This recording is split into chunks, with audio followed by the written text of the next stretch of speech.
అయిపోయిందే అన్న మొత్తం అన్న అయిపోయిందిరా. నేను కూడా మెల్లగా సల్లు నేర్చుకోను అన్నయ్య మెల్లమెల్లగా. నాకేమో సల్ల రాదా ఒక్కనివి చల్లబడుతుంది.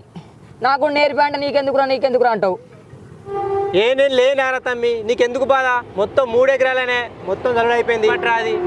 అయినా నీకెందుకు మళ్ళీ చేతికి నొప్పి నీకు నేర్చుకుంది మెల్లగా.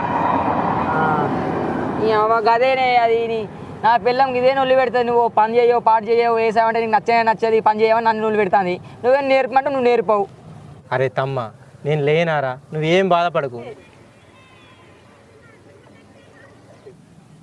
అరే శివ, కవితను రజితను చూసినవారా ఎంత కలిసిమెలిసి పని చేసుకుంటారో.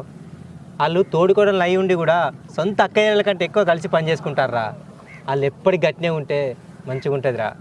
మనకు కూడా ఏం కాదు, అందరం మంచిగా సంతోషంగా ఉండొచ్చు. అరే ఊళ్ళే మల్లయ్య కుటుంబం అంటే ఉమ్మడి కుటుంబం వాళ్ళందరూ